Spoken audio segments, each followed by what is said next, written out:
Hi folks, my name is Jessie Hogsett. I want to talk to you about RAD, or Reactive Attachment Disorder.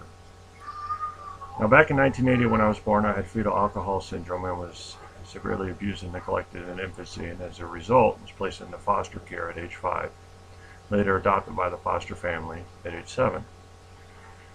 I started stealing, lying, manipulating, self-harm, harming others, fire setting, animal cruelty, running away, and whatever you can think of, I did it. And at age 12, I was diagnosed with reactive attachment disorder. And I spent 2 years when I was 13 in a level 14 facility in Northern California, treatment facility for boys and girls. And when I came out, I finally felt I had a little grasp on my emotions and my anger.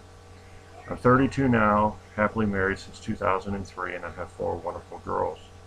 And I think that when people hear reactive attachment disorder, they automatically think of attachment therapy. Now, for those of you who don't know what attachment therapy is, it consists of rebirthing, holding techniques, withholding food, um, forcing eye contact, things of that nature, and there's a lot of negative publicity about attachment therapy, and I, for one, do not support many aspects of attachment therapy. So I want to make that clear. Again, I do not support many aspects of attachment therapy. However, if people are using attachment therapy and it has worked for you, by all means, I'm not going to judge you for that. I will support you with that. I, for one, again, I do not support attachment therapy myself. Okay. But what my biggest issue is when people hear RAD or we talk about reactive attachment disorder, automatically, first thing that comes to mind is we're promoting attachment therapy. Now, I did write a book last year about my life with reactive attachment disorder and how I was able to overcome, and it gives insight into a child's mind. It is available on Amazon.com as well as many other websites, and it's called Detached: Surviving Reactive Attachment Disorder, a Personal Story. Now, when I wrote this book, I had hopes that it would allow other people to see a different side of reactive attachment disorder and allow them to see from a child's point of view, and it did, and it still is doing that today. But there was, at one point, a comment was made about how it's promoting the attachment therapy, and it's doing no such thing. And the reason why I bring that up about attachment therapy is again, anytime RAD is brought up, there are people who automatically bash anybody out there who has anything to do with reactive attachment disorder, and they're only focusing on this attachment therapy and how wrong it is. Okay. Now, I'm telling you, as a child with reactive attachment disorder, number one, it is very real. It is very real as I lived with it as a child. It is very real as some of the stuff I struggle with today. It is very real with the families that I talk to every day through various social media websites, on the phone, through email, through regular mail. It's very real for them when they get hit, punched, bit, their children run away and they have no idea where they're at. It's very real to them when they hurt animals, when they hurt themselves, when they have oppositional defiant disorder. Okay. Now, many people out there are thinking, well, the DSM doesn't state aggression or violence towards others with RAD. And you know what? The regular definition in the DSM does not. However, if you keep reading, it does list aggression. Okay. Look it up on Wikipedia. Okay, I promise you, it's there. Read the whole thing. All right. So for those people out there who are adamantly bashing attachment therapy, and anybody who brings up reactive attachment disorder must be using some form of attachment therapy, do me a favor, please stop. Okay, do your research first, find out the facts, realize that attachment therapy is maybe 1%.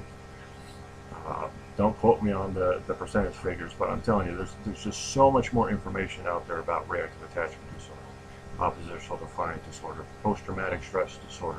Okay, there's so many other positive things out there. There's so many other people willing to help out there. There's so much literature to read out there. There are so many other ideas out there that do not have to do with attachment therapy. So again, if you're one of those people listening to this who are constantly bashing families every day, constantly bashing people who are telling their story because you feel that they're promoting attachment therapy, do me a favor, go take one of these kids in, or take a few in, become a respite provider, become a foster care, okay, adopt one of these guys, go work with them, okay, and please be quiet and do your research, okay, and leave these families alone who are struggling.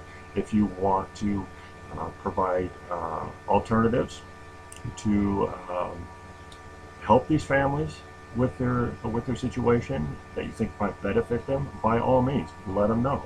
But quit bashing them when you have not stepped in their shoes in the first place. Okay. So moving forward, when you hear reactive attachment disorder, again, I kind of want to get away from that. Let's just think about traumatized children as a whole. Okay. That's what we need to focus on. We need to focus on these kids because let's face it, people, they are our future generation. And what do we want our future generation to be? Okay, look around you. All right. The statistics are overwhelming on how many kids get abused each day, on how many kids are placed in foster care, on how many kids are failed adoption, on how many kids who grow up to, again, go into jail, go to prison, end up hurting others. They're phenomenal. Okay.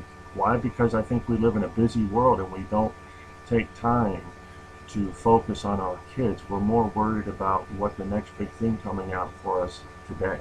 We're more worried about what kind of technology is going to come up that can make our life better tomorrow. We need to focus on our kids today. They are our future generation. Okay? We need to focus on our kids, and that's where our number one priority should be. Okay? So again, I will advocate for families out there. I will try to help as much as I can for families out there. I don't hold a degree in anything. Okay? I base what I help families with on my personal life experiences, and I make that very clear that I'm not a licensed therapist or a psychologist or anything like that. I am a reactive attachment disorder survivor, or better yet, a traumatized child survivor. Okay? I continue to struggle today, but you can overcome. You can use your past as a positive helping tool for others and for yourself. Okay? You gotta want to make that change.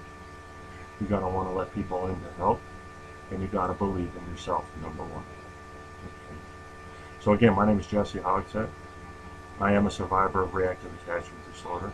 I am here for a voice of all those that maybe have a hard time right now telling their story, but you can.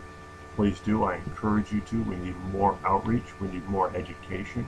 We need more people to get on board to help our future generation today. Thank you.